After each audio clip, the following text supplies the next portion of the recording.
You've been trying to figure out, why am I going through this? Why is this happening to me? And please do not try to play God in somebody else's life and answer that. Well, God is just using this to test your faith. Shut up and pass your own test and keep your eyes on your own Scantron number 2 pencil. But here, by the Spirit of the Lord, there's a revelation given. And maybe, I can't tell you the reason you're going through what you're going through, but maybe God will show it to you in these moments together today. It says the reason God brought them to the Red Sea was there were some things that if they were not drowned before they went across, they would be defeated when they got there. It says that they left Egypt ready for battle. Show them that verse, 18. They went up from Egypt ready. Everybody say ready. Ready. Say it again, ready. That's what a green light means. You can go now. You're ready now. And sometimes we think it's ready, and God gives you a red light instead of a ready light. And you're like, God, I'm ready. I'm ready for this. I'm ready for something better. I'm ready for more. I'm ready. God, I want more influence. Are you ready for more responsibility? Really ready? Are you ready to be the one who has to put up with all the crap as you're praying about a bigger income? Because that's what happens. Only God knows when we're really ready. They were ready for battle, dressed for it, but not ready for it. Dressed for it, but not ready for it. God said if they face the Philistines right now, they'll get killed. And he was proven correct. Guess what? God was right. When they saw the Canaanites, when they finally got in the promised land after they crossed through the Red Sea, they wouldn't fight. They weren't ready. They were dressed like they were ready. They were looking like they were ready. They were posting that they were ready. They were hashtagging like they were ready, but they weren't really ready. Only God knows when you're really ready. Y'all know how y'all shouted over the green light at the Red Sea? I wonder would you shout, put up the other one. I wonder would you shout over this one.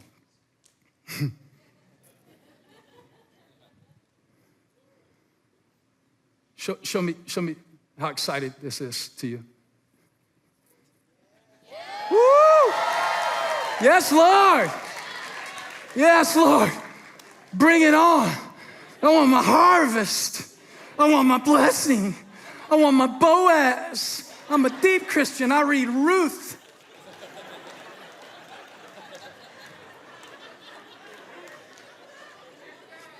But if you ever ask God for a king and then you got Saul, you will start shouting over here. I know it's not natural, but do it real quick. You will start shouting over here. For when God says, I'm not taking the thorn away, I'm leaving it to keep you grounded.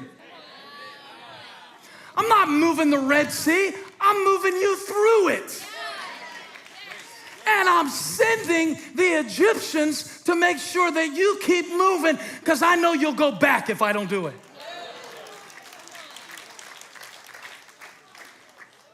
Lord, when they listen to this message, please help them not to pervert the spirit of what I'm saying, because some of them will say that God is telling them they have a green light to walk away from something you called them to. And I don't want them to abuse my message and compare things to Egypt that are really the things that you've called them to stick out. So please, Lord, help that message not to be misinterpreted. In Jesus' name, amen. Now that I got that out of the way, you have to thank God for this. What does this mean?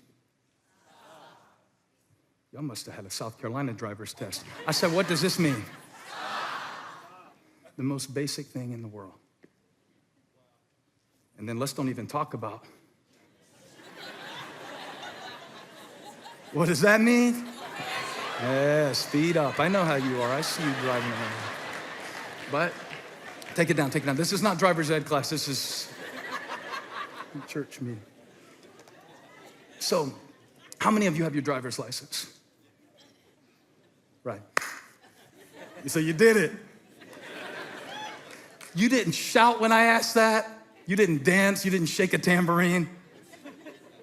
Remember how big it was when you did it? Remember when you were excited about that, Olivia, and you were shouting and singing about your driver's license, and it was a big deal? And see, remember, I only can preach of what I live. And so having a kid who just got the driver's license, we started telling all the old stories. We went around the table, had some family over Labor Day, and everybody saying, but when I got my driver's license, and when I got mine, and this is the rules when I got mine, this is the first wreck I got into, and this is the mailbox I crushed, and this is how I almost died. Oh, isn't that funny? And Holly has this awful story about how when her older sister got her driver's license, they drove and they thought that the traffic lights were facing the wrong way in Miami, Florida, because they had just had their contacts, or what was it, your eye, you went to the eye, dilated. And so she's driving and she goes, these traffic lights are going the wrong way. No, you are. They're driving the wrong way. It's the traffic lights' fault. You'll notice how we want to blame stuff like, oh God, where are you? Where are you? He told you, put the things back up. He told you, put them up.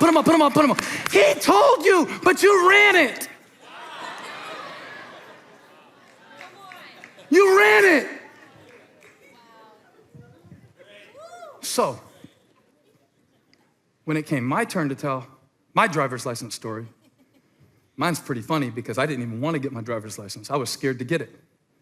My dad comes home one day from lunch. He had a barbershop. He came home from lunch. He goes, come on, we're going to get your driver's license. We're going to take the test. And we got in his Jimmy. And y'all remember the Jimmy? We got in his Jimmy. And when the woman came out, when I came to back out of the parking lot, the car cut off. She's sitting next to me, and she said, you have 2 more attempts to start your engine. After that, this test will be terminated. And sure enough, I put it in reverse again. It cuts off 3 times. 3 strikes, you're out. She says, this test is over. We will now go back into the office. My dad, now you gotta think this is low country South Carolina, 173-degree heat in the middle of July. My dad's a big dude. He's running across the parking lot like the father running to the prodigal, you know what I'm saying? And he goes, you have to know my dad, he's in heaven now, but you have to really know him to get this story, how funny it is. He goes, ma'am, he's short on breath. The whole thing is very dramatic. He goes, ma'am, I'm so sorry. It's not his fault. I didn't prepare him. I didn't tell him. This old car, ma'am, when you put it in reverse with the air conditioning on, it cuts off. You have to cut off the air conditioning to make. How many of y'all had some cars before? How many of y'all first car wasn't a BMW? How many of y'all first car wasn't a G-Wagon? I preached to some swanky people, but this car, he said, I didn't tell him, you got to turn the air conditioning off before you back it up or it cuts off. Please, ma'am, please don't fail him. It's my fault, ma'am. It's my fault. He's on the cross like Jesus, atoning for my sins. It's my fault. I didn't tell him how to back up. Because every time I put it in reverse, it didn't work. And she said, I'll give you one more chance. And when I turned off the air conditioning, the Red Sea party, I cruised through Highway 17A. I parallel parked the Jimmy. I pulled it back in the parking lot, and I got my license. Come on, it was exciting at the time. It was big at the time. It was huge at the time. But it didn't work every time I put it in reverse. I almost didn't get out of the parking lot to take my test. I almost failed the test in the parking lot because I put the car in reverse. When God brought his people out of Egypt, he was bringing them into freedom, and he was getting his glory for himself. But the first thing they did, I want to show you this in Exodus 14 now. Now you're ready for Exodus 14.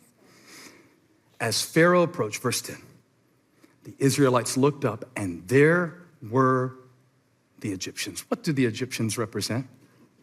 Something more powerful than them. It represents their past, and really it represents their way of life, all that they've known. It also represents the provision that they've grown accustomed to receiving. But now, what they used to depend on is chasing them. All they can see in front of them is a Red Sea.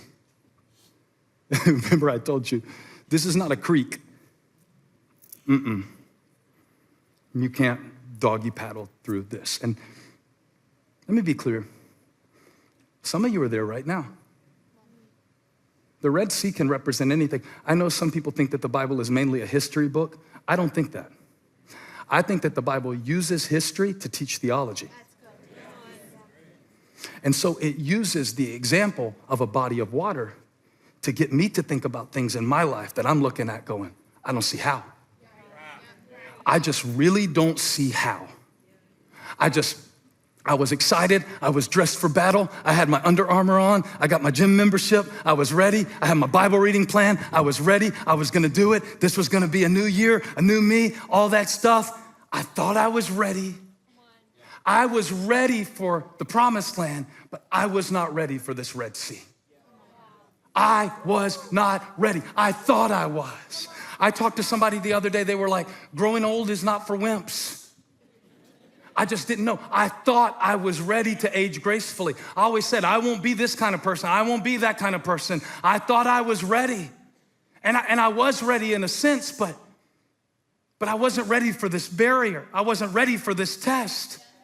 And the first thing that you do when you come up on something that you were not ready for, not ready at all, no training, no expertise, no swimming classes, no boat, no floats, no vehicle to get you across.